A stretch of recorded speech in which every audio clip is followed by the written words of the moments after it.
Hello everyone and welcome back to the Hearthstone Global Games. We have extra music going on as I intro just for the thematic experience. We are going on to our final match of day one. Week 2 is going to be Bulgaria versus Switzerland. Looking forward to this one to round out the day. We had two quite slow matches in terms of pace in the opening of the day. And then 2 3-0s. Yeah. Kind of crazy. Yeah, apologies for the quick break. We don't want to take breaks. We want to stay around and just cast endless Hearthstone for you in the new meta. But unfortunately, my body needs some fuel. I had to stop and grab something to eat very, very quickly. But we are right back with you. And there's a fantastic final game now between Bulgaria and Switzerland set up for us to end the day. Yeah, for Bulgaria, again, these are two teams that we just have much lesser known players, but some of the stick-out ones here. Best Ude EU is one that is quite well known, some quite high, legend finishes. Yep. Some performances, some tournaments as well. I believe he was at DreamHack as well. I'm not sure if it was the last one, maybe the one before. We'll find out. But yeah, and then Silent Storm, just because of which Silent Storm is it?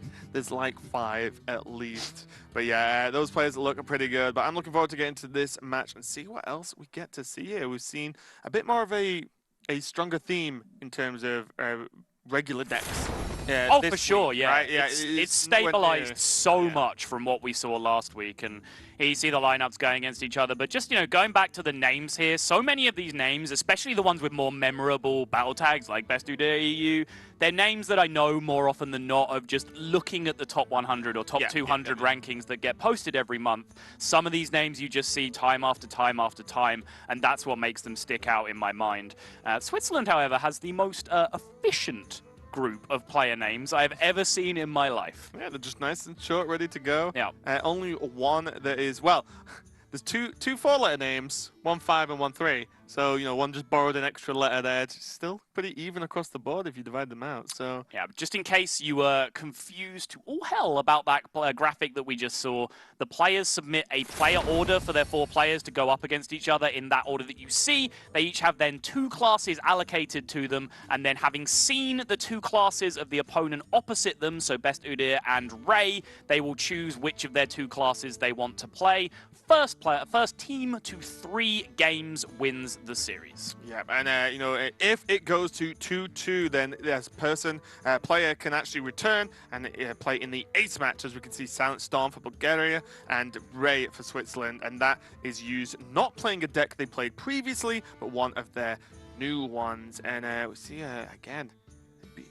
These are great shots. Honestly, some places are just gorgeous, and then you look at the UK. And then the shots, we don't have anywhere that quite looks as good as this. I mean, speak for yourself. Come down south every now and again, that's what I'm saying. Oh yeah, we've got this in the south. Have you not seen our snow-capped mountain ranges in the south of England? This is literally out of certain... I mean, Switzerland is stunning. It's actually one of the most beautiful places that I've been. Incredibly friendly culture as well. The locals are incredible. They all put ignorant English people like us to shame, because almost everyone in Switzerland speaks like 4 languages as a baseline. And here we are on our secluded little island speaking English and expecting the rest of the world to speak English back to us. Pretty phenomenal solid place as to far be. As I'm concerned. Switzerland, highly recommended if you're looking for a holiday destination. Yeah, and just going back to the lineups, I saw Paladin and Warrior in the same grouping. So Ray has Paladin and Warrior. To me, that is very interesting, since the Warrior and Paladin both seem extremely strong. So I would want my players to have the option to play both of those classes and not just one of them. So very interesting group in there. We see the players just getting ready. Ray is rocking some nice tattoos. It was. Yeah, there are a number of ways that you can choose to break this up. As this format evolves, we'll see people push towards solving the optimal format for this. Hopefully not too quickly. I'm enjoying this. A solvable format is generally not a particularly good one, but they will start approaching towards more optimal lineups. And there's a number of ways you can look at it. You can specifically try and pair classes together that cover each other's weaknesses, so you always have a good option to pick no matter what you're presented with. Or you can just say, choose the 4 classes that I think are the most powerful in the metagame and just distribute those 1 per player to each of your 4, and just always pick those 4 unless there's a hard counter available from the other class that you end up with. That's just 2 of the many ways that you could come at this, but as you said, Warrior and Paladin going together definitely seems interesting, and I was going to suggest it probably means that the Warrior is Pirates, because having two slow, grindy control decks up that are both very powerful in the same lineup doesn't seem to make a lot of sense to me. No, same with me, and it's this looks interesting already. You know, Team Bulgaria here on the Rogue. Firefly, which is a huge nod to Quest Rogue, but doesn't have it in the opening hand. So this is, in fact, not Quest Rogue. And with the Glacial Crawler as well, I would hasten to guess that this is Aggro Rogue. Or Tempo Rogue, I don't know what you want to call it. Well, as I mentioned, Orange posted a list recently that cut out patches, cut out all the pirates that go alongside patches, including Swashbuckler, and was replacing them with Fireflies specifically. Because when you think about Firefly, it's got so much going for it in almost any class, but in Rogue, good job. In Rogue's, it's got good education. It's making its leap in Hearthstone this year. It's got great prospects, is all I'm saying. But in Rogue in particular, it's great just as a 1-mana 1/2 that generates an extra body. But that extra body is just a 1-mana card that can always function as a combo activator. Now that we see the Huckster, that is the nod to say this probably is just a more tempo-based Rogue deck. Yeah. But just because we see the Firefly, that definitely doesn't rule out that it was still a miracle strategy. It's something we've discussed over the last few days as well. Like, Firefly was very interesting, where everyone knew, like, this will be good in elemental decks, right? It's 2 cheap 1-drops to proc elemental synergy. And then it was like, oh, this card's actually just good. You could probably put Firefly in any deck and it not perform too badly. Right. Like, it's that good. There's actually a really interesting snowball effect that happened where early on, people were playing Argent Squire as a 1-drop in some of the board-focused decks. You know, looking at Aggro Druid, Zoo, some of the early lists had Argent Squire in it as well. But then people realized that when you match up your Argent Squire against someone else's Firefly, you're gonna have a bad time. So all of these people went, okay, Argent Squire isn't that good as a 1-drop, what do I play instead? Well, you play Firefly. Yeah, so that's how we've ended up with this situation where kind of every deck has just ended up playing Firefly, because Firefly in itself is so efficient that it preys on a lot of the other formerly very resilient 1-drop minions. Yeah, and already look at the problems it's giving Ray here. It's like, oh, well, as my Pirate Warrior against Rogue, I equip weapon and pass. Yes. Seems like a weird start to me.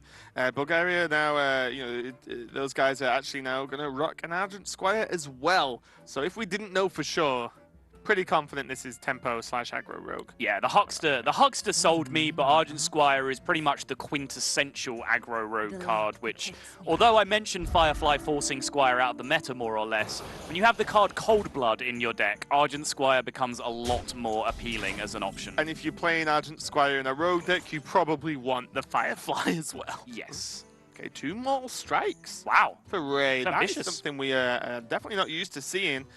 In Pirate Warrior, even like newer forms Pirate Warrior, normally more minion-based of a Zoo style. As we mentioned before, like Captain, South Sea Captain is actually one of the higher win rate cards in the deck. And that's good because of having minions on board. Right. So now this seems highly aggressive. Arcanite Reaper, double Mortal Strike, deckhand available. Yeah, and this has been the evolution of Pirate Warrior from kind of a gimmick deck that stole some wins off people to one of the most impressive decks over the last 6 months or so, is when it switched to be more board-focused and more minion-focused. When it was just equip weapons, go face, Wolf Rider, go face, Argent Horse Rider, go face. When that was the game plan and you just finished that off with double Mortal Strike, it was very hit or miss. But then as soon as we switched to just developing board presence with Pirates, using upgraded weapons for board control, and then snowballing that with South Sea Captains and Frothing Berserkers, that's when suddenly the deck became incredibly successful. So having now drawn this kind of hand that doesn't do that too well means he's now a long way behind, potentially, against this Tempo Rogue start from Bulgaria. Look at this trading going on here. This is no smoke, Pirate Warrior. Versus this Rogue, though, I think it's completely valid, as Aggro Rogue can often run out of juice. Whereas their draws are normally low value minions, versus your draws as Pirate Warrior are normally either burst damage, weapons, or pirates, which you can normally combo together anyway. So running them out of you know, this kind of resource could actually be pretty reasonable. Huh. So the fact that the Swashbuckler got drawn, I was expecting almost certainly to see the Crawler come down here to try and curve out with it. That Cornered Sentry was interesting, but Bulgaria actually instead going for the even slower play with the Dagger, and this is about not just wanting to hit the first pirate that becomes available, they want to hit one of the important pirates. Yes. Yeah, they want to stop a Naga Corsair from hitting them in the face. They want to shut down South Sea Captain from getting a bunch of board presence. They want to make sure that Arcanite Reaper Bloodsail Corsair doesn't happen and the 7-3 just gets to smack you. And so they're just passing up just a little bit of early game tempo right now, just to make sure they have answers to some of the most threatening cards that Pirate Warrior runs. Yeah, I do love it. Crawler does just insta-kill a minion with Pirate as a tag. Doesn't matter how big it is, how small it is, it just kills it, gobbles it up. And saving it for a big turn, like you said, you know, of the cards you listed, is absolutely huge. Cold Blood now available as well. Yeah, and I wonder what the initial plan was, because this is kind of the end of my thought, is that as soon as he drew that cornered sentry off the Swashbuckler, suddenly this play where you daggered up got a lot better, because over a 2-turn plan, it allows you to get an uncontested 2-6 taunt in play alongside your Huckster. So I wonder if his original plan was to play the Crawler just to really dominate the tempo, and then having seen that cornered sentry, they just made a quick pivot to this play, which has now put them in a super dominant board position. Yeah, this is very nice. I think there was a slight look of dismay as Ray muttered something to his teammates when the cornered sentry came down. It's like, what? What's going on? Especially as you said, with the clear on the Raptors is pretty huge. Corcoran Elite kind of clean it up very nicely with that attack, still survive and then go for a weapon swing. It does get cleaned up by the Huckster though. Maybe that's just what you have to do at this point. You need to open up space. I don't expect outside Argus, maybe. The Rogue has any taunts, right? So you want to get rid of this one, then you have Arcanite Reaper, Mortal Strike, Mortal Strike. 5-10, if you get the Mortal Strikes to do 6 each, that's 22, Corcoran's 26. I mean, you're getting there. Yeah, I mean, you can even use Arcanite Reaper to dominate the board and defend the Frothing Berserker, right? Which then can just get into silly amounts of damage. Yep. But it's a matter of, you know, how many turns you have here, and of course the Corcoran isn't counted in that damage since you're using it here to clear out the taunt, so it's definitely going to be ambitious if he's deciding to just go straight out face from here. I think he definitely does have to continue to fight from board control from this position, and that Huckster is a lovely pickup to combo the SI agent, because he would not have wanted to play the Crawler on this board with how high value a card that is. Yeah. The Cold Blood wouldn't have been a complete nightmare. I don't think. I think as long as you have board control, and that's you know, fair. Best Dude is still on 28, so you can just take the 2 damage, not the 4 from the Cold Blood, get the SI down and clean it up like that. Push for 4 this turn. But yeah, the Huckster of course makes this very, very nice indeed. Expect to see Huckster and SI come out this turn. I don't really see anything that really sticks, but he's going to go Cold Blood and Dagger the 4-1. This is a very interesting race potential he's setting up here. Does take 4 extra damage, but at the cost of pushing 6. I think this play wins the game very often. I think Huckster SI also wins the game very often. It's a matter of, you know, which one of them you do want to call the high-risk play. This one ends the game a little bit quicker, but you take a little bit of extra damage in the process. So swings and roundabouts, more or less. Yeah, this could be a huge turn here now for Best Dude here as the follow-up from Ray. If Ray goes for the Arcanite Reaper, cleans up the one or the other, basically. I think you have to commit to killing the 6-2. Yeah. And then goes Dread Corsair, then just Crawler. Yes. Crawler into SI, get him. I'm going to be feeling pretty good. Plus, there's an additional card that he'll get from the Huckster as well. So it's definitely a Best Dude here, putting himself in a very strong position. And Ray now has to consider whether that 3-3 body on the board is worth paying the 6 life, because Bulgaria have just sent a very clear signal that they're looking to race here, and taking another 6 damage yourself is kind of helping them achieve that race. So he could go ahead and just Mortal Strike the 6-2, but then the price you're paying for that is just the complete lack of board development, which means over the course of a couple of turns, you probably end up taking more than that 6 anyway by the fact that you're not fighting from the board. You don't have a weapon equipped, you can't play the Corsair. If you do the same next turn, then yeah, you probably take the same damage again. I do like this play. It's going to get absolutely demolished, though. Eviscerate opening as well. This is going to be very useful as potential game-ending damage in the future.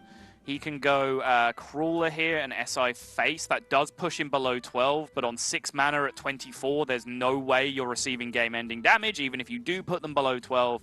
So if you Crawler the Taunt and you SI face, you're putting him down to 11. You then have, what, 5-8 power in board, plus a comboed Eviscerate next turn, which you can always combo with the Grime Street Informant. That adds up to roundabout lethal to me. Yeah, I think that's the key as well. Not playing the Informant this turn and, you know, using the SI means you push more damage and you can guarantee the combo, whereas if you just, like, Informant this turn to try and go for something, hit nothing, and then just drop, like, SI and be like, eh. Yeah. You know, like, doesn't really achieve much. This is way, way better. And even with those small strikes, glowing yellow, they do not do 24 damage between them. Never mind, they couldn't be cast. Yes. They do not cost 3 each, and they don't do 12 damage each. Those are the crucial informations right now. They could do 9.5 damage each. They could. That's fair. But is it fair? even, I mean, going down the line here, which you kind of have to survive, of just starting to Mortal Strike some minions, it's an incredibly low win rate play, let's put it that way. It's higher than 0, which you probably have if you do it any other way, but still. Can Ray find something better here? Is developing the minions and hoping there is literally 0 damage in your opponent's hand the maximum win rate play in this situation? Yeah, it needs to be 1 damage, sorry, available if you develop both minions. I wouldn't even mind it that much because it just doesn't change much, right? Right. Maybe, and because those minions are Frothing Berserker Captain, yeah, maybe if they live, you can go nuts, you know, like in the next turn or so. That is still an extremely long shot. You see Ray there just, you know, seems to be medium to high spirits, even though this has not gone his way at all. Grime Street Informant. Gonna give him some options. There's a Mortal Strike. There is indeed, but it can't be combined with the Eviscerate this turn, having already spent the 2 mana. Okay. I mean, you take it, because it's lethal over 2 turns, and again, you're not going to die from 24, so I definitely like the Mortal Strike in this spot. Yeah. Seems reasonable to me. Yeah. Okay, playing the Abyss this turn. Yep. No reason. There's no way he gains the extra armor, right? If anything, you know, spending it this turn means if there is some kind of weird play... Shield block. Right, I didn't expect this. Exactly. Then that means you have more mana available on the next turn to do more things involving playing Mortal Strike alongside your top deck as well. So, makes sense. Best dude is dad maybe in the background. Just like, oh, how's it going? Yeah, I'm just wrecking some people at Hearthstone. It's fine. Yeah. Repping the country. Dad, I'm trying to represent my country. Yeah, she's shaking his head like, jeez. I told you I was playing a game. Sounds like pause it, tea's ready. When I hang the sock on the door, it means don't come in, all right? Too far. All right. Too real. Yeah, I probably just told him to pause it and get his chores done. You cannot pause an online game. I remember those arguments. Just pause it. No, it doesn't work like that. Eventually. We are fast approaching the generation of parents that understand you cannot pause an online game. Yeah. Okay, well, Sleep with the Fishes is a good answer to the Gorkron Elite. Not like Best Udyr, you needed it. Mortal Strike is going to clean up this game. He's just thinking of how exactly he wants to aim this Mortal Strike. Yeah, at the face. Seems like a good plan, yeah. Seems reasonable to me. And that's going to be Bulgaria going 1-0 up over Switzerland. Best Udyr EU taking a aggro rogue versus Ray's Pirate Warrior. So again, yet another deck we've not really seen too much of being brought out in this tournament and getting some work done as well. Yeah, absolutely. I think, you know, Pirate Warrior has almost flown under the radar. It seems bizarre to make that comment, but Taunt Warrior has become so powerful now that everyone is actually even mulliganing for Taunt Warrior. When you queue into a Taunt Warrior, a Warrior on ladder at High Legend or even like 5 to Legend kind of area, your default response is that it's Taunt Warrior and you mulligan appropriately. So the Pirate Warriors are kind of getting some free wins from bad mulligans. And I see no reason why that just almost wouldn't happen in tournament format as well. You can read little bits and pieces into what the partner deck was. So we both said this Warrior's paired with a Paladin. We would expect the Paladin to be the controlling class and the Warrior to be the aggressive class. So in that sense, you can get a decent read on it. Of course, Best Udyr kept the Galactic Crawler in his opening hand because why not? Like, what's the downside, really, in that situation? But yeah, Pirate Warrior, I've expected to still perform quite well.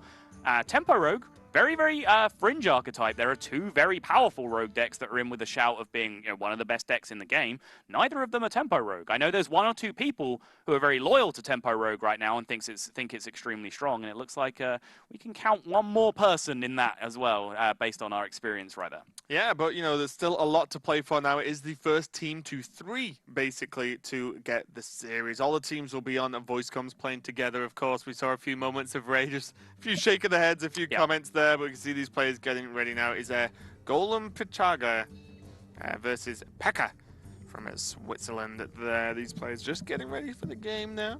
Looks like Golem's webcam quality is very similar to his teammates for the Bulgaria team there. So we'll see if his parents cross through the back of the camera as well. You never know. But yeah, it's going to be Shaman versus Druid. And quite frankly, I don't know what to expect from Druid anymore. We've seen 2 Jades, 1 Ramp, and that's it, right? Yep, I think that's it. Two Jades, 1 Ramp, 0 aggro so far, which has surprised me. I keep going on about this, but I don't know whether I'm overvaluing aggro Druid or whether other people are undervaluing it, or maybe it's the fact that I'm undervaluing the slower Druids. And I haven't really given them enough credit yet. I've played a good chunk of games with the Frozen style Ramp Druid. I honestly haven't tried Jade Druid in this meta yet at all. I can kind of get on board. Tried, don't intend to. Right. Yeah, I mean, the 2 decks I've confessed to not having played a single game of so far in this meta are Pirate Warrior and Jade Druid. And I think those are pretty much the only ones that I haven't tried that have any kind of public recognition. And there's good reason for that. We played those for 6 months already. We want to change. But yeah, then the Shaman as well. We've seen a few variations on Shaman, nothing too crazy. I think at least so far, the prize for the strangest deck of the day is definitely Elemental Mage in the first series of the day. Yeah. It's a very interesting deck. I think Water Elemental, as we said earlier, is very strong. Strong enough? Not sure. We'll see. Did you know Water Elemental is an elemental? Subscribe to Raven Facts for more nuggets of brilliance like that. Yeah, well, there you go, yeah. Just provide a good service. Yeah. So I'm going to say a service the people don't know they want, but they need. Story of your life. There you go. These players are just working out. It looks like they are going into the game, getting ready for this Shaman versus Druid matchup. Again, if it's a big taunt Druid, then we're going to see cards on lines of Hex. Very possible, but instead it's your favorite.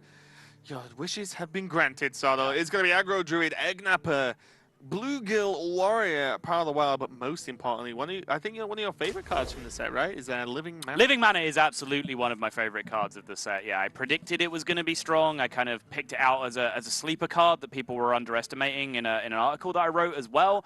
And yeah, it's proven to be the case. We saw, I think, on week 1.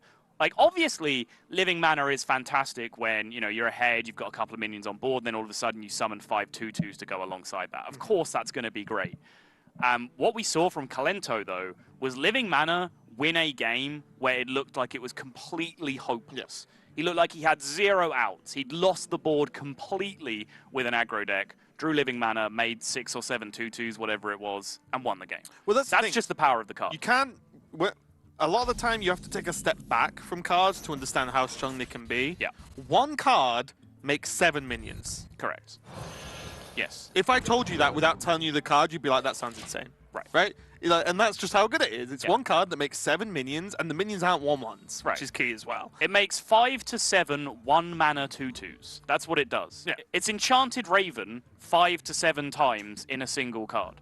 And everyone knows they want more Enchanted Ravens 5 or 7 times. Obviously, there's massive downsides, but I think the thing that people very quickly realized as well is that you can't ignore those 2/2s too often. You are kind of obligated to trade power off the board, because even if they've Living Mana'd and thrown away all of the mana they have available, they're going to have 1 mana the next turn, which is the right amount that you need to cast a card called Mark of the Lotus, which is going to end the game if they have that many 2/2s on the board. Yeah, I got upset the other day. I played Living Mana for the first time in a while. Well, it sounds in a while. Cards have not been out too long, but I've just not played a lot of Druid. Played Living Mana. It was turn 6 or 7. My priest opponent mass dispelled and then cleared. Yes. I was like, I'm starting the game from scratch. Right. They start the game on 8 mana with like 8 cards in hand. Yeah. Okay. There are significant downsides. Priest is pretty much the king. You know, Master Spell isn't being played too often, but even just Potion of Madness is a big, big hit, because they get the ramp, you lose one of your mana crystals coming back, but most classes don't have a way to deal with it apart from just killing them and giving you the mana. The only benefit was I took solace in the fact that he actually put Master Spell on his deck, which means he's probably losing his next game on ladder. But yeah, it was I think that means you're winning in the long run. Yeah, exactly. may win the battle, win the war. But moving on to this game, we have Firefly, Flame Elementals as well hitting the board. Just fantastic minions. We've talked about them a lot today. And just good old-fashioned value. Whereas Bulgaria, their opening hand is okay, but it feels like there's a lot of synergy requirements going on. But not enough of one synergy. Yeah, and you saw deliberately Bulgaria holding out from playing the 1-drop on 1, A, because it just wasn't particularly competitive against the Firefly, and B, because they needed to make this turn happen to make sure the Ravasor run hit the board. Really looking for something that sticks this run to the board, because they can have a Mark of Yasharaj follow-up next turn. Not the big plays, doesn't have the +3 health, doesn't have the untargetable, the stealth, which would have been the 2 dream options to really maximize the chances of getting that mark down. So Divine Shield feels as reasonable as it's going to get here. Divine Shield and +1/+1, pretty much the same thing, more or less. One's a little better against Lightning Storm. Sure. Yeah. All right, seems good. Still tough though, because there is just factually enough damage on board to proc the shield and kill the run, if so afraid of it. Maelstrom plus patches makes that even better. And you must be feeling fantastic if you're a P.E.K.K.A here at this point. You know you're against an aggressive druid. You can just clear quite easily at this point, and you still have double J Lightning for anything that comes down next turn. I would expect a double trade onto the 2/2 here. I think you're very much of the opinion as the Shaman player here that you're going to win the long game, so you just need to stop. Just clear the board. Yeah, you just need to stop the power turns from happening, and the power turns happen when you leave minions in play and when you particularly leave beasts in play. So I'd imagine we're going to see the triple trade come out here, and probably just another Flame Elemental following up. The interesting thing that we haven't really talked about from Switzerland Shaman here is that we have seen patches get drawn, which means this is most likely a more aggressive or at least pure mid-range version of Shaman as opposed to a elemental deck. Yeah, I think to be asking for the Corsairs to be played, are the Corsairs that break the weapons? Yeah. Yeah, I'm not making that up, right? For the Corsairs to be played in just an elemental deck is a big ask. There's not a lot of space in element Shaman, so I think you're right. This is probably aggressive. We've seen double Jade Lightning in hand as well. So, yeah, we'll see what comes out from the Team Switzerland here for the Shaman list. But so far, Bulgaria is kind of struggling to be able to keep something on the board. Even this Eggnapper gets fully cleared up by the board here, and as does the Murloc War Leader. So what do you even do? Hero power down the Voodoo? It's tough. Doesn't feel great, does it? But, I mean, nothing does. Any minion that you play is essentially just doing that same job as just trading for the 2/1. Eggnapper can do a little bit more than that because of the tokens, but still not a great feeling. And yeah, Argent Squire being drawn as well now, suggesting that this is a very early game focused, aggressive Shaman deck. And classically, before the nerfs, or before the set rotation, Aggro Shaman was kind of the king of the aggro mirrors. If it was Aggro Shaman versus a different aggro deck, it was probably Aggro Shaman favored, because they were able to just leverage board positions much better with cards like Flame Tongue. They had more value in the deck if it went to a big grind fest. Feral Spirit's absolutely backbreaking, as well as Stoneclaw Totem. So classically, as well as Maelstrom Portal, which I guess we didn't even mention just then. So classically, Shamans, aggressive Shamans, really, really effective in these kinds of matchups. Haven't played against too much aggro Shaman with the deck myself, but I can't see any reason why this would be too different in the new meta. No, me neither. This looks pretty good to me. I'll be interested to see if P.E.K.K.A actually clears this Eggnapper or just chooses to leave it up. It doesn't exactly trade well versus anything on the board. No, it's true. It does look like he has to clear the beats, right? You cannot trade and not clear the beats here.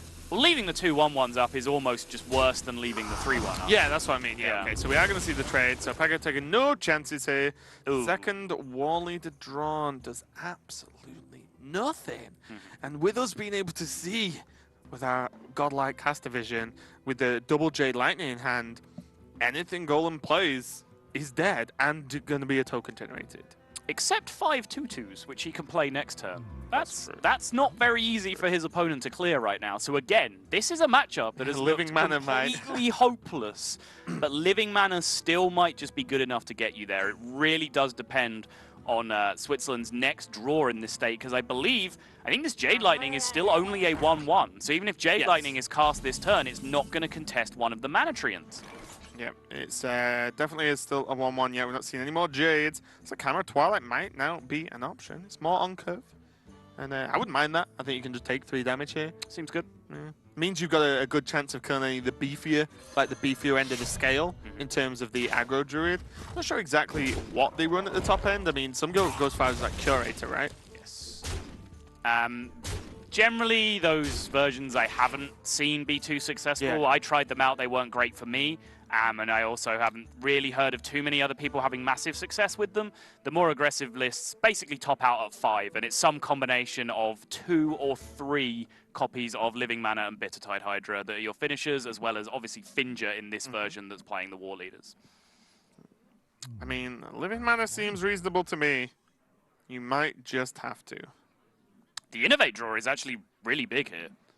Because it allows you, right now you have no turn next turn if you're Living Mana, because you don't have a 1 mana play in hand, but the Innovate actually allows you to potentially get value out of Savage Roar. The only issue is that Savage Roar next turn is only going to be pushing damage, and it's not going to represent lethal, I don't believe, right? 10 plus 10 plus 2 is 22, should be the damage it causes, right? 5 or 5 4s plus 2 if you want to look at it that way. So it wouldn't be representing lethal, and since all the board he's facing down is small tokens, it's not like Savage Roar to trade is really effective tempo or anything like that either. So, but honestly, end of the day, you're so far behind, you just have to play the best card in your deck and hope it gets there, and that is Living Mana. Saucy Deckhand is going to help clear these up now, as that was the struggle, right? All these minions on board for P.E.K.K.A. are 1 attack. So then, you know, they actually trade very well into these. Yep. Well, sorry, the Trents trade very well into these minions. Yep. But the Deckhand's going to help clear it 1. He can still Jade Lightning another weapon or 1 more. He can actually just fully clear the board. Does mean he only ends up with a 1-1 and the Elemental on the board, but maybe that isn't so bad. Yeah, as a general rule, when you can afford to do so, let them make the trades on their turn, so because you don't get the mana back immediately as full crystals when you trade on your turn, so it actually still blocks you from developing.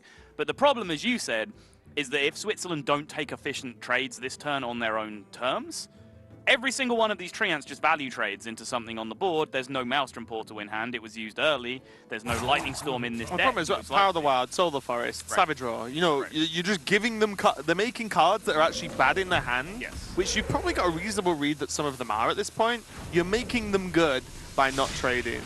So he's going face? Has he counted a potential 2-turn lethal here? Because he can go face completely... And that leaves him with 4 plus 8, 10 damage the next turn. Interesting. I'm surprised he didn't attack. Because he can Jade Lightning, Jade Claws, Deckhand next turn. Well, the 4-2 doesn't do anything on the board, right? It just eats a treant. Yeah, but I mean, if he draws Jade Claws now. Oh, I see. It's just blown 2 damage. Sure. Like, whereas he can actually fit it in next turn.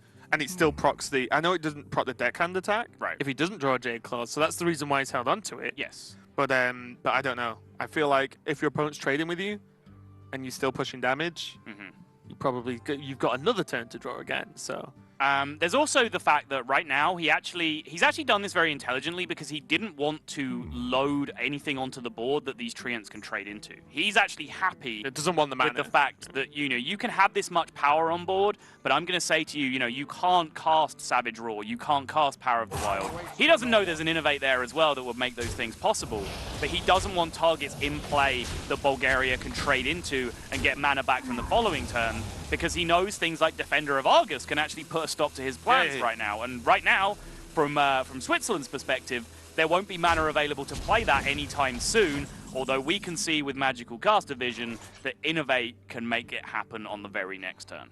Yep.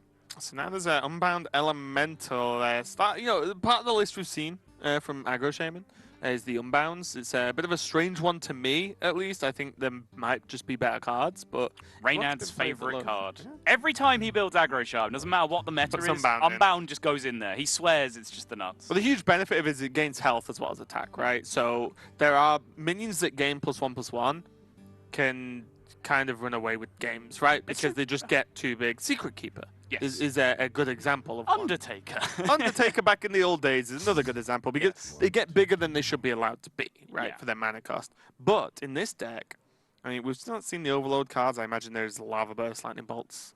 Yeah. Even Jade Claws. The difference is, Tunnel Trog was effective because, you can overload with an Earth Elemental on Unbound Elemental. It still only gains +1/+1. It's just every time you overload. Yeah. Whereas, Tunnel Trog, the more you overloaded, the more you gained, yeah. right? Which is what made it so effective. Okay. Just going to go for it. Pekka from Switzerland here just committing to the plan. Spent the time to discuss with his teammates, no doubt, but he kind of committed to this plan last turn. It would be weird to change now. Mark of Yashraj, not going to change too much. Innovate into Defender Vargas with trades.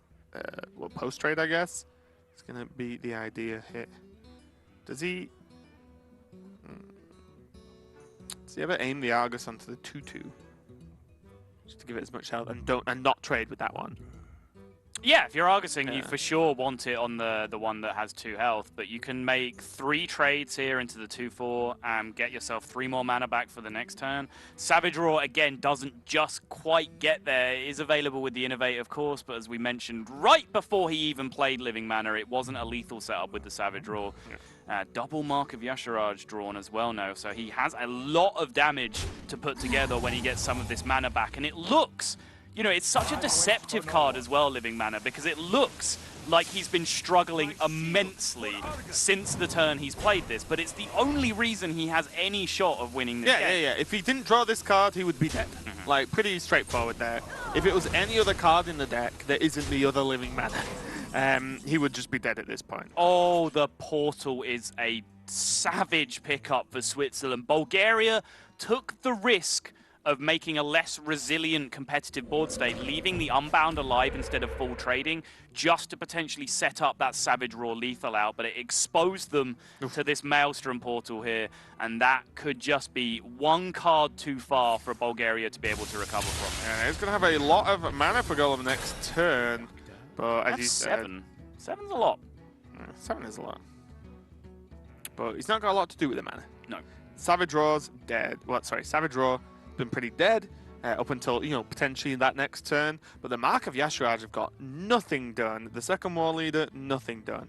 All down to not having the mana available. But as you quite rightly said, without Living Mana, this game was over 2 turns ago, probably. Yep. Maybe Shell Shifter can get him there if he draws Shell Shifter, just because he can make it a 3/5 taunt and then slam some marks on it. Both of the transformed forms of Shell Shifter are beasts, so he would get full value out of the mark as well. So really, you should go stealth and just OTK with the Savage Roar turn up. Well, he is a little bit concerned about just dying. Yeah. A little bit. Okay, 4 damage, going to spawn the Elemental as well. Plenty of damage on the board for Pekka, and this Druidless is not known for its ability to clear a board. Let's see what this draw is for Golem. Egg Napper, not going to do it, and I believe that is just game. Staring back at 8, can only get himself up to 7, so it's looking pretty unfortunate for me. No way to draw cards. He has a Murloc and a weird thing that spawns plants in his hand, so Mark of Yasharaj is going to be dead as well. A weird thing that spawns plants in his hand. Yeah. Agnapper spawns 2... Oh, it's they're raptors, right? Yeah, my bad.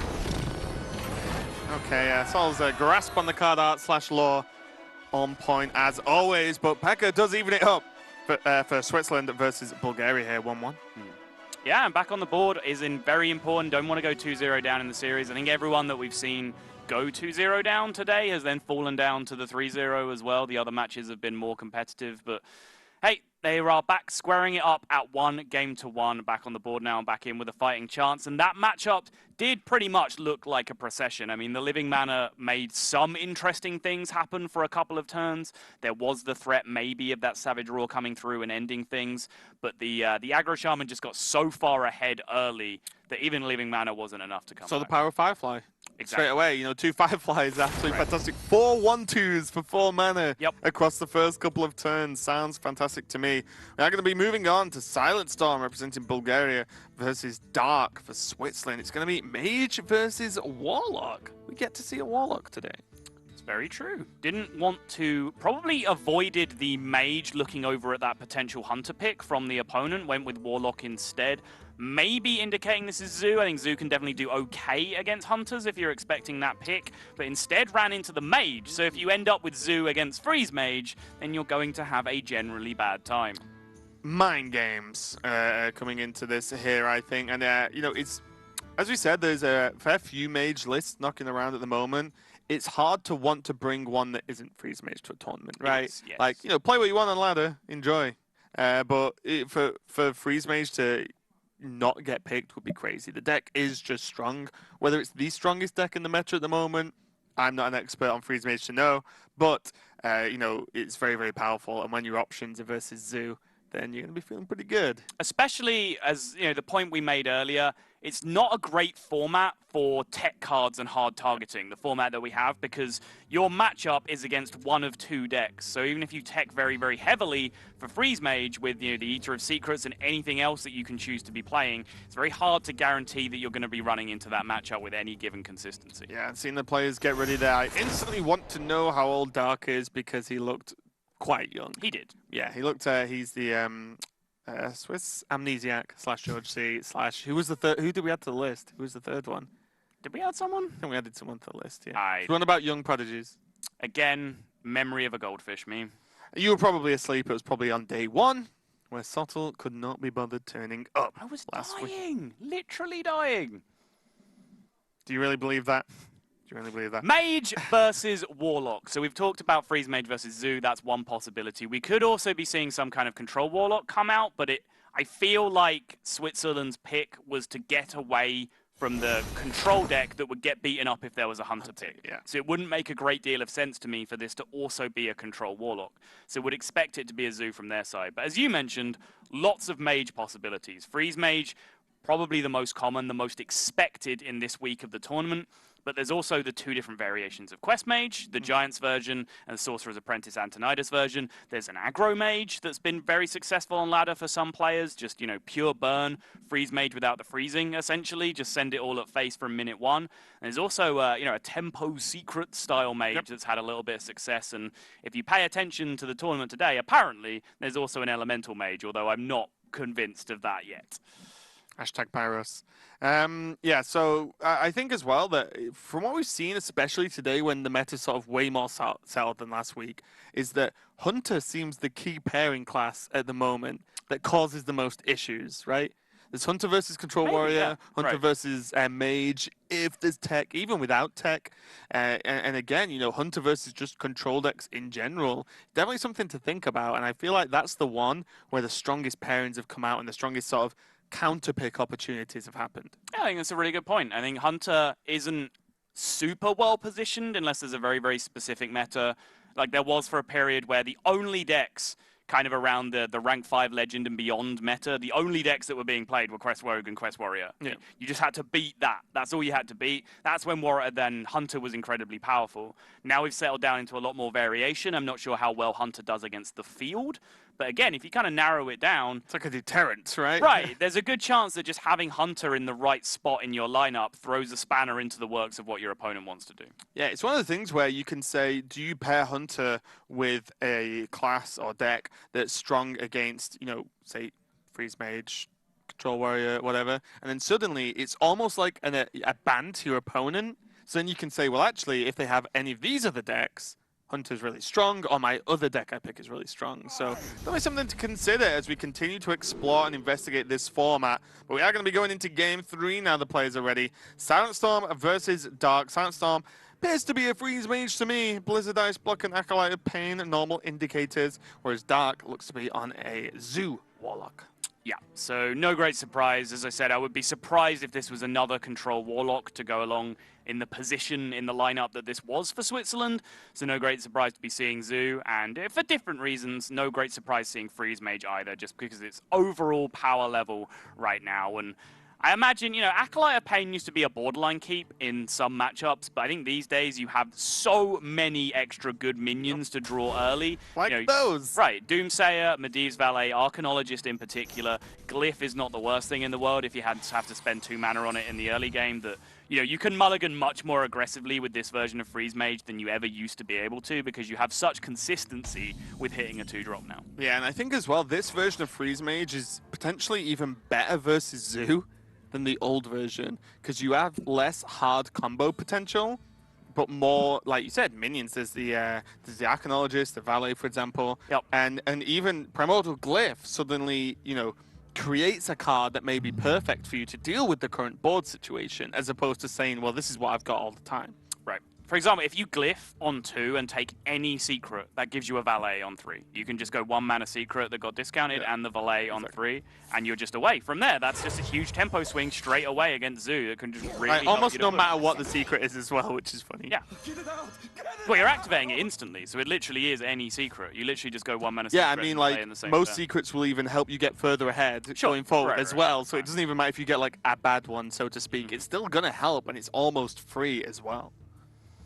Having seen the coin double ones here from Switzerland, the Doomsayer might be tempting, though. Yes, it still leaves that 1/1 death rattle around on the board, but if he starts to do other things apart from Doomsayer, then the amount of power on the board just starts to increase exponentially, and that Doomsayer just gets challenged instantly, and he's in a position where he probably needs to pair Frost Nova with it at some point. So Doomsayer wouldn't surprise me here, but that Glyph Valet setup is also very appealing. Yeah, it's a tough one. I always would like to see this kind of play, the Doomsayer, because it's one of those moments where you won one in a series, right? You have one game to play. You don't want to get, like, cheesed by something. Do you know what I mean? Like, you play the Doomsayer, it's relatively safe. I don't think there's anything that really punishes this. And then, at worst, you can always just ping next turn off the 1/1 if you're that afraid. Or start to try and develop the Glyph, or even the Ice Barrier at this point. I would rather do that than kind of make a risky play, miss the secret, and then suddenly I'm like, oh no, they start to build up a board and fall behind. It's a dangerous line of thinking, though, to say, oh, I only have to play one game, I'm going to play extra safe. There's plays don't have inherent personalities of being safe. No. I mean, versus Zoo can run away with the board, right? Whereas you have the opportunity to easily lock down the board without doing anything fancy. So I would always go for that kind of play instead of getting, like, cheesed out. And there is a mindset where, because the players, this is their game. Silent Storm is playing one game today, I think, unless it's the ace match.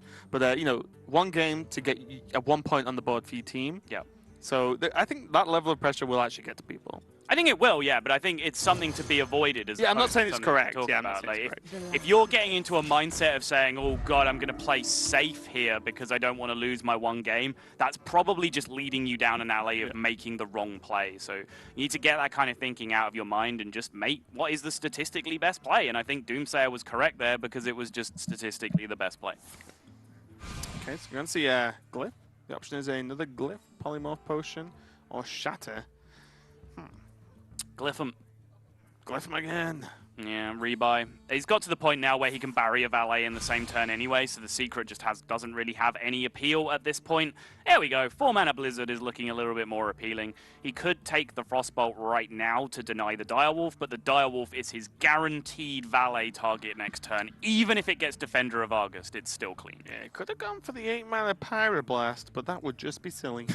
just to let's go through all the options here. We're showing no option bias. But yeah, Ice Barrier into Valet looks very, very nice next turn. Oh boy, this game's about to get real. My shield for Argus. Okay, next turn's going to be ridiculous. Yes. Okay. There are various levels of ridiculous that next turn could be, depending on exactly what happens with it's going to hit both golems. 100% of the time. Even if it does, the 6 mana Blizzard and the 4 mana Blizzard now being paired together with a Doomsayer, he probably just beats Doomguard summoning double Silverware Golem. That's how savage this matchup is. Well, when you were saying last time, like, Freeze Mage might even be more powerful in a lot of matchups than it was before the expansion. Yep. Even with the lack of Ice Lance and Kobold. And this is one of those instances where Glyph especially just allows you to do things you shouldn't be allowed to do. Even, Meteor is a fantastic card I love off Glyph. Yep. Gets some amazing work done.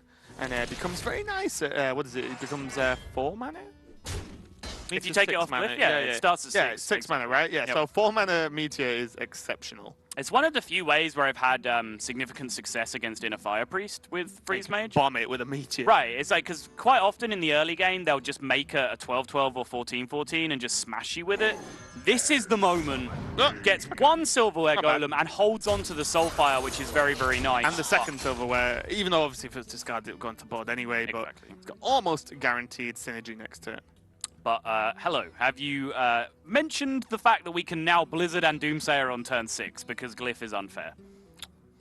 I've not, but you just did, yeah. and did my job for me. Yes, as you said, Glyph allows you to do things you shouldn't be allowed to do, which in games, sometimes it's called cheating, but sometimes it's just called how the game works, and this is going to work in Bulgaria's favor to a large extent here, as there is almost no... There isn't an answer, right? There's no answer. Soulfire, tap Soulfire. Okay, there's one answer. Very unlikely. I mean, even if he drew second Soulfire now, he could still dodge the discard on the two Soulfires, but that would be like a clean answer that's always guaranteed to work. Well, this is fine. It just means the Doomsayer gets a little bit more value later on. It's not like your opponent can not play minions and play around it, right? It's one of the reasons why Freeze Mage has just always been good versus Zoo, is that your opponent's plan is very straightforward. Yep. They're going to keep playing minions and try and punch you in the face. There's not a lot to really think about in terms of knowing your opponent's plan. Yep. So then, as you said, by gaining more and more value from almost a guaranteed Blizzard Doomsayer combo, you just, you're making the chances to win just way, way, way more likely. So it looks like Argus coming down and now discard the second Silverware Golem as well is the play that Switzerland are looking at here. If that happens, then we do really start to get into the territory where there's just no possible answer to a Doomsayer and a Frozen board, unless there is, of course, the crazed Alchemist technology in the deck as well, which is sometimes included as that big answer. And I think if you're bringing Zoo to tournament right now, you are trying your very, very best to beat Doomsayers. Yeah. Yeah, and also the benefit of Alchemist is it's not completely linear in that fact. It's like, you can change a Doomguard's attack round. You can actually get a lot of work done with it. It's not completely there only for a Doomsayer as well. But we are going to see the Primordial Glyph Blizzard combined with the Doomsayer here. And let's see what's Team Switzerland. Oh, we did get the Soulfire as well. And the okay. Well, Devil Sorek is probably as good as it was ever going to get here. You play that, get a 5/5 on your opponent's turn. And now, that's kind of saving grace here for Darkies. By no means out of the, out of trouble here. But that was as good as it was ever going to get, I think. Yeah. Still, fireballing that is perfectly fine. There's limited burst in this deck now. Tempo Antonidas, go. I mean, that's also not ridiculous. I'm definitely not against that play. I know you're suggesting it as a joke, but it's actually just kind of fine. I mean, it works out fine, go with right? That. But yeah, although there's limited resources in the deck now in terms of burn, you don't need anywhere near all of it against Zoo. Nope. They do half your work for you just by making sure that they have enough resources to keep pressuring you. And then just, one Pyroblast and one Fireball once you're protected by Ice Block is probably going to be good enough to get the job. And there's still just a lot of minions left in the deck. We can see Acolyte, Loot Hoarder, there's another Loot Hoarder, another Acolyte, I think. And then also there's the Archaeologists that we've not even seen yet, which still don't sound crazy, but still 2/3s to start chipping away. That BM Knife Juggler pickup probably means he's going to have to Soulfire this Acolyte of Pain, and yeah, he's going to commit to it. And Life Tap, try and fill out this minion curve, get a little bit of pressure going yet again. Frost Nova picked up now for Bulgaria, and Antonidas Frost Nova on 10 is a game-ending play against Zoo most of the time. Yeah, and there's Archaeologist as well, so an easy turn here for Bulgaria. You can draw a secret, play it, play the Loot Hoarder, and ping. Would they rather have block or barrier at this point? Probably block, because block is the guarantee that you can get there with, like I said, you get Antonidas in play, and then you have the guaranteed amount of turns that you need to end the game. But there's nothing wrong with Ice Barrier #2 in this spot either. I mean, you're at effective 30. Do get the block, though, so there is that guaranteed extra turn that they potentially need. I think, block is checkmate, but what would barrier be better with? I think block just guarantees it, right? Because of the Antonidas Frost Nova, but I think both of them pretty much guarantee at this point. Yeah, that's fair. Seems like a fair I was trying to think assessment. if, Eater of Secrets changed anything, but it not really. Right? No. It really just doesn't. I think this game you have a very good chance of beating Eater of Secrets, even if if this one card, the Pterodax in Dark's hand, was an Eater of Secrets this game. I think Silent Storm, if he chooses to play around it, could still comfortably win this game, beating an Eater of Secrets. That's Frost Nova, right? Yeah, you don't care about your secrets if they can't attack you. Yeah. Yeah, this has just not gone Dark's way at all, but this is one of the problems as well. You bring a deck like Zoo, and even if you think the deck is good or strong against a lot of the field, you can just run into Freeze Mage in this format. You don't know who you're playing against until it's already pre-decided, so you can't even say, oh, I'll play against that guy, I know he hates Freeze Mage. You know, you can't do that. Although, interestingly enough, and we'll find out this tomorrow, one player has challenged another player to queue first for when they play tomorrow. And I want to see if that happens, because that would be great. That's something that can actually go on. Is it the last match? It's USA versus Netherlands. Okay. Yeah, sure. So we'll see. Yeah, we'll see if that happens, as that will be kind of funny. But back to this game, it doesn't look like Dark's got anything, as we can see. This is going to really help him here. He just gets a reasonable Pterodax off though, but it's just not going to be enough. Then there's Glyph next turn as well, with a guaranteed Antonidas. So you've seen 2 Soulfires, 1 Doomguard. So, I don't know, like Crazed Alchemist into Doomguard to trade is the only way your Antonidas dies? Or Siphoned Soul. Alright, in terms of cards that might actually get played in Zoo, Raven. I'm just saying. Maybe. But yeah, Tony Frostnova will end the game here. That 1 Fireball will very quickly turn into 2. Combining that with the Ice Block and the guaranteed free turn that is in play from that Ice Block means that this is just going to be GG. So he can tap first and have a chance at the Alchemist. Not that it's really going to help. I think he does tap. Interesting. Whoa. You do tap first to give you more chances, right? Oh! Right, because if you tap first and you draw the Alchemist, you play the Alchemist first, then you play the Doom Doom card. draw it, you get an additional draw. Discard the card. Yeah, so a bit of a slip up there from Dark from Switzerland, but like a god, he read our minds and got the trades anyway. I don't think it matters as Fireball this turn. It's denied auto. There is a phrase that I use a lot. Oh no, it hasn't. He's had to tap himself down to 60. Yeah, that's what I was going to say. Fireball doesn't change anything. This turn or next turn into Pyro is not going to be enough. Kind of funny though. That actually happened. We were like, yeah, you know, you probably play Crazed Alchemist if you're in this tournament. Oh, we did.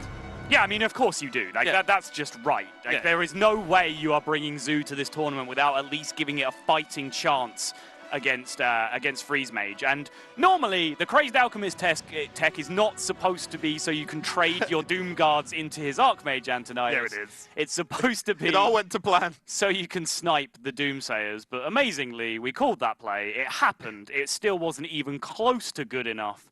Blizzard and Doomsayer, the spare Blizzard. Early Doomsayer shut it down. Medivh's Valet picked up some tempo early on. Spare Blizzard off the Primordial Glyph. So much time to spare in the end for the Freeze Mage. That's a really good point, though. Imagine what that game would look like without the second Blizzard.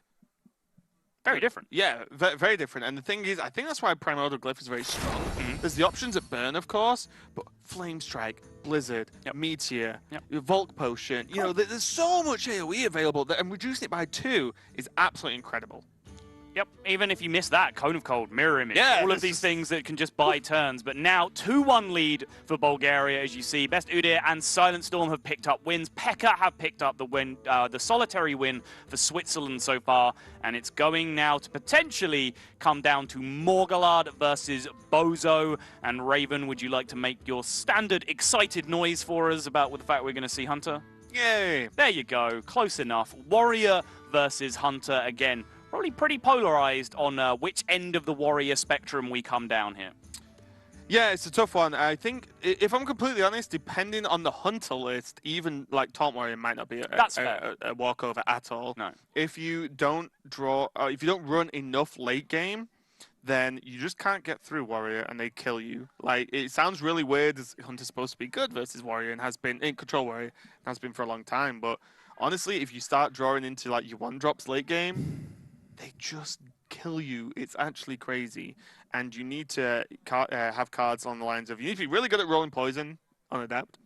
And then there are even builds that have had double deadly shot. Hunter's Marks we've seen. Yes. Fairly common as well. So there's a lot of tools you can use to beat the deck, but it's how tech the Hunter is at beating that one deck. There's no one else plays taunts realistically like the Taunt Warrior does. Yeah, I mean, there's Stonehill Defender in basically every deck. Apart from that, not a lot. Yeah, exactly, yeah. You can beat Stonehill plus 1 taunt, right? Yeah, like exactly. normally. But yeah, I agree. But Pirate Warrior-wise, again, I haven't had too much experience. So I've had 0 experience of actually playing Pirate Warrior in the new meta, but I've played a good chunk of Hunter against Pirate Warrior. I feel like the matchup is fine from the Hunter perspective. If you're going first and you hit a 1-drop, I think you're in pretty good shape almost all of the time. Going second can be a bit more difficult just in terms of getting yourself on the board. But you have so many swings available to you. It's one of the few matchups where it feels like Hunter can actually make some swing turns happen these days. Oh, really? Okay, I think the opposite. Really? Well, the problem is, like, how do you kill Froth and Berserker? Like, with difficulty. Yeah, I say, you know, I think the complete opposite. I completely get where you're coming from, but all I worry about is when you don't go first, or you miss a 1-drop, they play N'Zoth's first mate. Everything you do falls behind then. And then they drop Froth and you're like, well, Kill Command doesn't get it without a beast already on board, which is very slim because they'll kill all the beasts. Sure. Kill Command doesn't do it. Like, you need a very specific answer, and that's to be ahead. But none of that matters. Yeah, I was going to elaborate on that discussion, but now we're finally seeing what the decks are, and it is going to be the Taunt Warrior up against the Hunter. That Galaka Crawler is going to be a whiff. It is a River Crocolisk. It's a 2-mana 2/3 beast. That's just fine. I'm sure Bozo will keep it here because the upside of keeping it against a Pirate Warrior versus the downside of keeping it against a Taunt Warrior is so skewed in your favor that it's just almost always a keep. Versus Taunt, it's still just a beast to have on the board, right? Exactly. It can be hit with Adapt from Razormaw. It can be Houndmastered if it lives, if there's no early answers from Warrior. It's actually just a reasonable card, which is why you see it especially played in Hunter as just a reasonable 2-drop. Everything else got thrown away to open up a 1-2-3 curve for Bozo here. And step number 1, test number 1 from Morgulard passed. He mulligans away the quest against Hunter. I don't think we've seen this happen yet in this tournament. Yeah, I don't think here, no. In terms of, you know, any quest deck mulliganing away the quest deliberately, but, you know, this is not a matter of finishing your quest and getting that hero power available to you. A, the game just isn't about that. B, the hero power just isn't that effective against probably the best Death Rattle class in the game in terms of Hunter.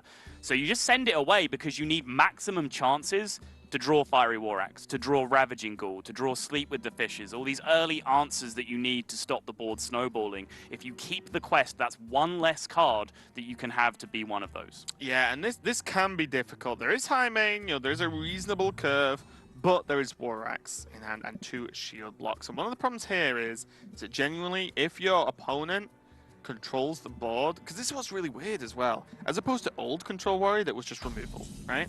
You could be like, okay, well, he won't have removal for this and get something to stick. This is kind of removal with minions, right?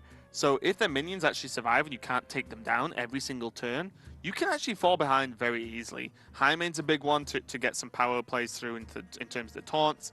Hyena can actually be really hard to get off unless you have a Tundra Rhino. And yeah, I don't know. A lot of the taunts actually just trade with these minions pretty well. So you need to get ahead really quick and stay ahead. This is a rough 50-50 position for Bozo there.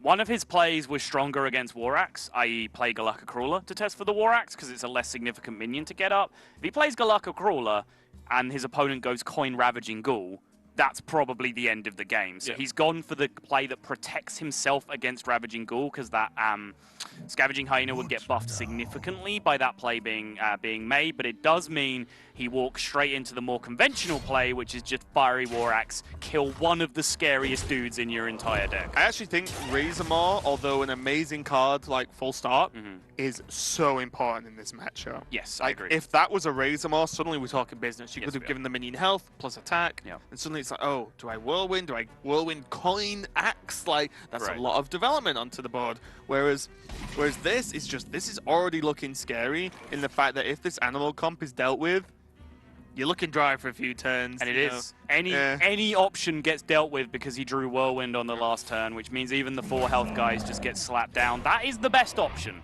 at least. Huffer would have potentially done 8, but that's going to do 4, which is significantly better than Leok. Yes, I was going to say, that's like the neutral one, right? Yeah. Whereas Huffer would have been the best just because you guarantee 4. He could Whirlwind Execute. It's true. If you really want. Also, actually, to give Leok his props, he would have pushed an extra 2 this turn. That's true. Yeah. That's true. So that's actually the 2 that you missed from it having 2 less power. So actually, all 3 of them were fairly even in that position. They're just all a relatively mediocre play based on the situation and the hand that we can see from Morgulard. Yeah. I think the Huffer was just the best because 1, it's Huffer, and 2, you guarantee 4. Yeah, sure. As opposed to anything else. Because like I said, Whirlwind Execute is a play. Execute not as strong in against Hunter because of all the death rattles. Even Execute in a high main, where you're like, great, but now there's the 2/2s to deal with, you know. So having some sort of heavy like tempo play like this in terms of Whirlwind Execute, you save your weapon for next turn, the 4-drop, which is often the Wolf. Is he gonna go for it? Yeah, I actually like this. I actually like this. Yeah. Because you can, like I said, if you just lock Hunter out from a quick start, your taunts are just too big to deal with effectively unless they're running like double Hunter's Mark and can stick minion to deal with them. Yeah, just going back to the discussion earlier, if he was going to use the Execute that turn, that makes Misha actually the worst one. It was the only one that didn't push any damage. Maybe that's the reason to use it as well. It's true. You blow out, you make the Animal Companion worse. You kind of punish them for it. Duskboar, what a draw after a Whirlwind is played. 2 mana. Let's go. Let's get him. Slightly worse Huffer. And by slightly, I mean way. It's kind of awkward as well. Nothing that fits together. Yeah, there's the safest option. And also kind of negates the War Axe to a weird extent. Yeah, he could have done with just like a nice juicy Rat Pack off the Macaw that turn. Just something to fill out his curve more nicely. Or a 1-drop that he could have played alongside Crawler and curved out that way. But the 2-drop just made life a little bit awkward, and now there's an issue where, you know, his board state is fine in terms of resiliency, but it's just not scary. It's not putting a clock. Exactly. This is what I was talking about earlier, where if there's any form of early defense and you don't snowball straight away, you can do this, and this just looks horrible for Switzerland and for the Hunter here, because again, the next turn, like, let's see what he draws. Houndmaster, not bad at all. It's a big deal. But it doesn't get through the taunt. No. So it's like, and then guess what? They play another taunt on 5, and then you just slowly edge behind and cannot keep up. I want Duskboar Golaka. Get in, Crab Pig combo.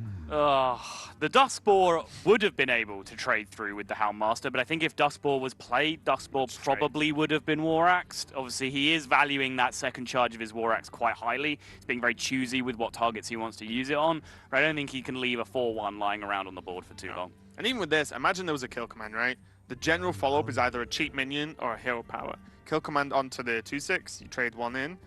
But he's still like, yeah, well, there goes a kill command. Sick. I'm going to play my 5-drop taunt now. You know, it gets really, really difficult, actually. I think the power of Hunter at the average Hunter versus Taunt Warrior is actually quite exaggerated. I agree. I completely agree. Yeah, I completely agree. It is not just a win. It really isn't. Not when you're not playing cards like Call the Wild, right? Which what used to be a power card. Yeah. Because you could get to it. But as you said, the procession is going to keep on going here, but you can see the power of mulliganing the quest. It's given him these extra cards that he's kind of drawing right in the nick of time. The Whirlwind draw, the Execute that he was able to mulligan into, the Fiery War Axe that he was able to get at the very last moment in the opening mulligan. All of those cards have been massively important this game. And how many would he be on if he did play the quest on turn 1? I think this Hatchling would be number 2, maybe? This is first. So, he just wouldn't be getting anywhere with the quest because he's forced to react to It'd be a card down. Right, exactly. And also as well, like, as you know, I've harped on about it a bit, but the power of this opening with Warrior, who needs the quest, right? Like, it's literally not his win condition. Later on, it's this. It's like the taunts are so high health and high enough attack that you just stay ahead. Like, hi, man, well, awesome. But now I clear both minions, and you can actually clear them in a way that both taunts survive. One of the taunts survives, and then clear off the Houndmaster. Well, then, hi, main. Yeah, okay, it trades well. But now there's another taunt to trade into. You just stay that one step ahead, and it gets really difficult until a Dirty Rat Brawl turn clears the board, and then Hunter's out of cards. GG.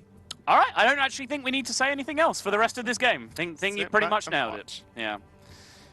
That's not, of course, the Hunter can make things happen here. It's probably going to need another high main. It might need another Houndmaster. It's going to need there potentially to be, you know, Hydras or at least Stranglethorn Tigers or something of that size also in the deck and be drawn. It is important to consider what the other big guys are. High mains are always there. Yeah.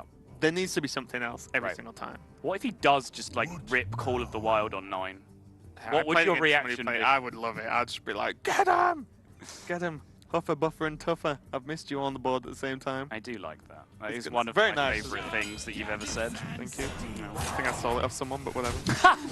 Oh, you could have got away with that for so long. I'm an honest guy. I'm not you.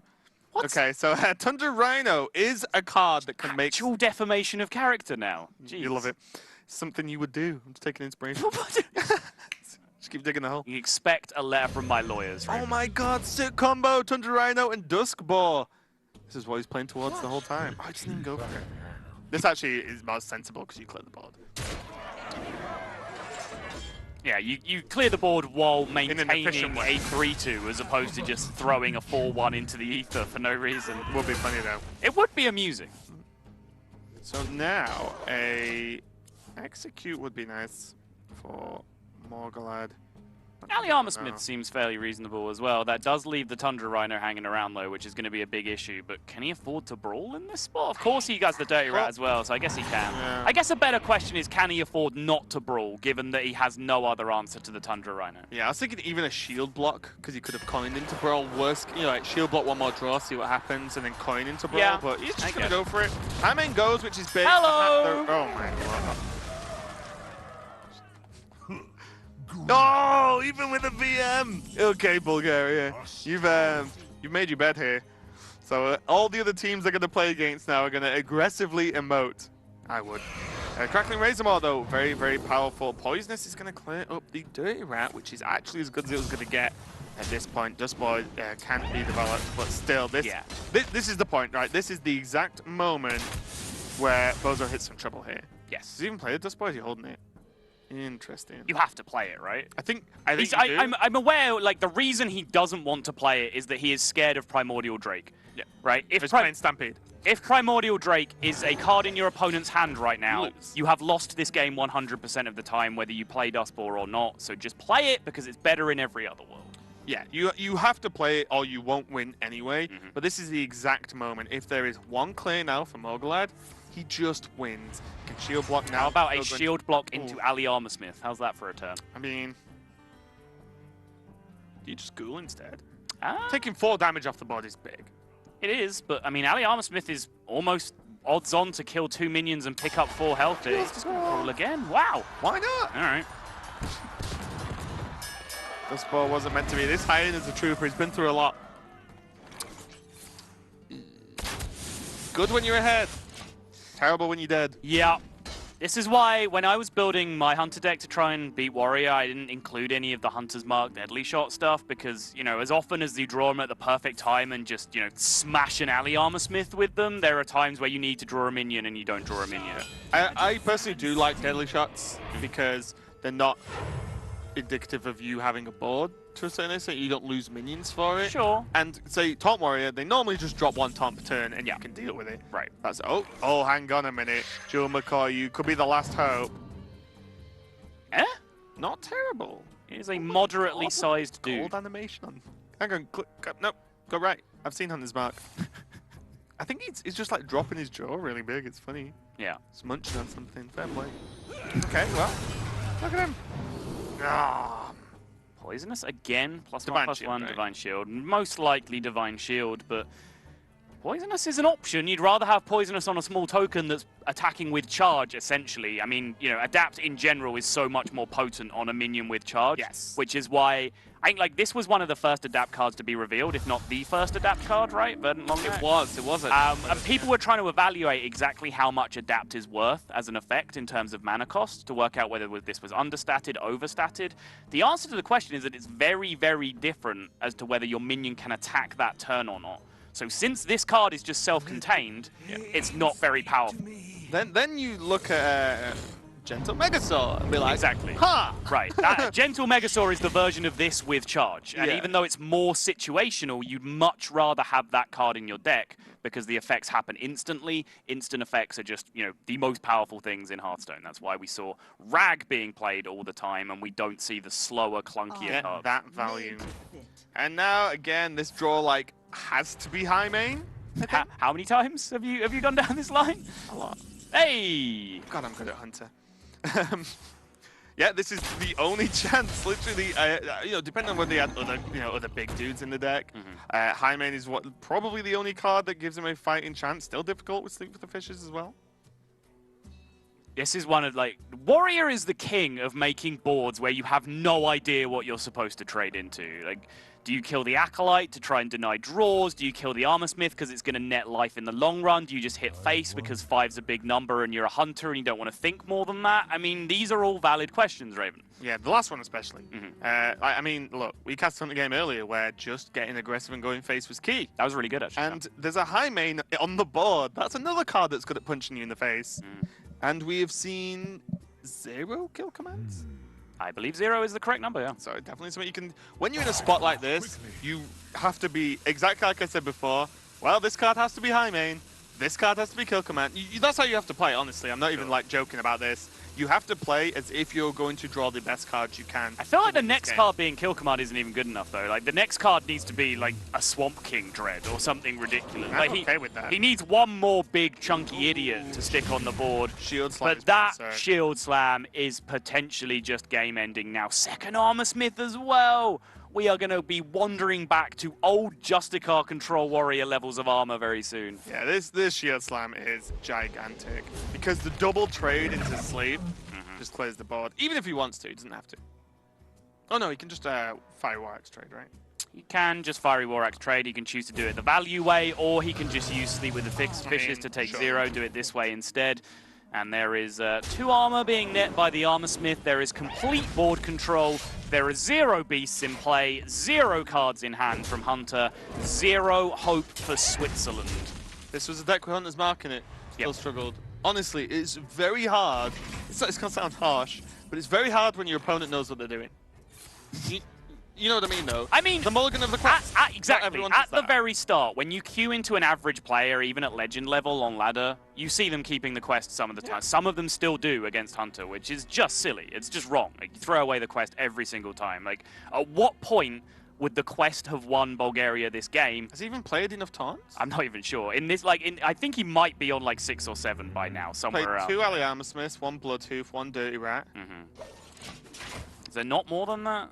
Did not play both. I feel like he played 2. He played the Ornery Hatchling.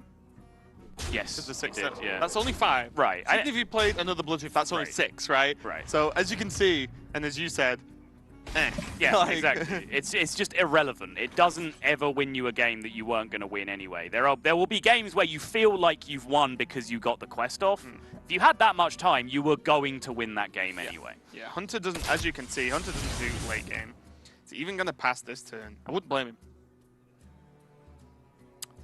He needs to live long enough to find an unleash in his second scavenging hyena, something, I don't know. Yeah, Stonehill Tar Lord game. That looks good, yeah. It just is. Let's pick the 111. Oh, what? He wants to go this turn, yeah.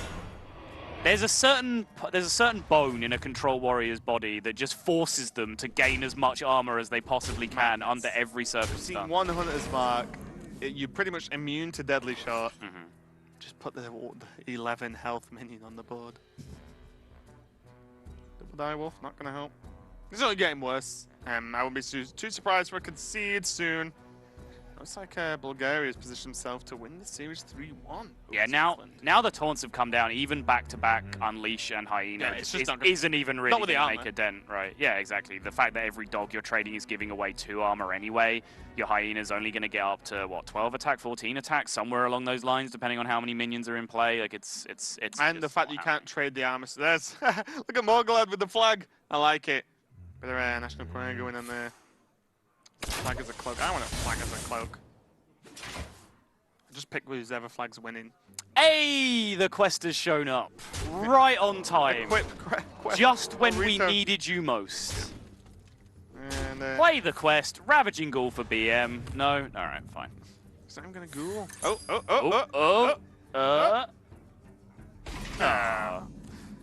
Okay, Alley Cat. Sick draw.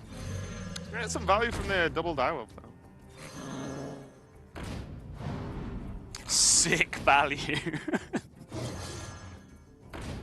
It's positioning. Now he's like, okay, now what? I played my dudes. Step 1, yeah. minions have been played. Yeah. Question mark, question mark, question mark, concede. Okay, so, yeah. Is there actually just lethal on board? It's 8. 1 off lethal. If you played the ghoul. Oh no, it would be fine. Would have killed the ghoul, right? Yeah, he just would have replaced 3 power with 3 power. It wouldn't have made a difference. Ton of armor. Speaking of tons of armor, I mean, well played for holding the ghoul. You have to say that much. Yeah. It looks pretty solid right now. Oh my god. Ghoul him. I mean, he played the Stonehill first. I'm telling you. More armor. Pathological need for more armor. Now we play Cornered sentry! Okay, Morgalad, I like your style, friend. I like your style. Well, oh, we didn't let the armor go off. We wanted to sit here for another 10 minutes while all the animations happen. That is going to be Morgalad winning the final game needed for Bulgaria versus Switzerland. 3-1. He is happy. Flashing off the flag there, looking fantastic, and that is going to be a good win for them. Puts them on the board versus Switzerland in a very convincing fashion, actually. All those games look pretty strong. Yes, they were, and that final game was just exactly the kind of game that the Control Warrior players just enjoy in some kind of sick, twisted way, where you've won the game for the last 10 turns, and you just have to slowly torture your opponent out of existence. But here is the story of that series as a whole. Best Udyr EU picked up the win with Rogue early on. Pekka squared it up with the Aggro Shaman. Pretty much a blowout game against the Aggro Druid from Golan Pichaga. Silent Storm picked up the rudimentary win with Freeze Mage up against Zoo. One of the classic matchups, been bad in pretty much every iteration of those two decks. Nothing new in Ungoro, and then the game you just witnessed, the slow, steady procession towards the inevitable death of Bozo as Morgalad with the Taunt Warrior. I will call it Taunt Warrior in this case and not Quest Warrior, since he mulliganed away the quest. Got the job done and secured a big, big win for Bulgaria. Yeah, I think Bulgaria did, or at least got the good end of the stick more often than not there in terms of even just matchups that happened. Right? Oh, yeah. Even getting the Aggro Rogue versus Pirate Warrior was just picking Aggro Rogue is just better than any other Rogue against a Pirate Warrior player. Tempo Rogue, Raven. It's not an aggro deck. It's a fine tempo deck for gentlemen. Okay, Tempo Rogue. Yeah. Just like every Hunter deck's a Tempo Hunter then if it's a Gentleman deck. There you go. Okay, so we can check out what's gone on today as we are done with all our matches. New Zealand beat out Austria in a 3-1 victory for those guys. That was awesome for those. A bit of an upset. And then we had what could be deemed as not an upset too much is Japan beating out Israel 3-2. Yeah, and it looked like a second upset was potentially on the card that game. Japan really had to scrap back to get that one in the end, but did get it done. Then, after the closer series, the blowout started to come out. Turkey with a 3-0 blowout over Vietnam. Slovakia. Perhaps this is the most surprising result we have seen in the entire tournament so far. So far on week 1, when we saw a giant come up against a minnow, the minnows were getting crushed and devoured. But this time, South Korea, your pick, one of the genuine giants of this tournament. I got to throw it in there. I mean, come on. One of the genuine giants of the tournament just got crushed 3-0, and that was massively unexpected. And then, of course, the series that you all just watched rounded off the day for game number 5. Yeah, and we can check out the group of Bulgaria and Switzerland now. Bulgaria and Brazil, along with Sweden, up at the top. China, Indonesia, and Switzerland hanging out in the lower half of that group. So that group has all played one match each. You can start to see how it goes out. And already Bulgaria rocking at the top due to only losing one game in that series. Yep, China with work to do. Definitely China with a lot to prove after their recent performance in HCT, which was probably below the standards they have set for themselves. So now moving forward onto HGG, trying to make a significant point. No such luck so far. They are one of the big major nations that are so far underperforming. But of course, little ridiculous to say that anyone is underperforming at this point when we're pretty much only one game into the tournament from the majority of the teams. Yeah, and that's going to be it for us today. We've had 5 matches. We're going to be joining you tomorrow again for 5 more. We've got some great matches coming up. Any sort of the main ones you're looking forward to tomorrow?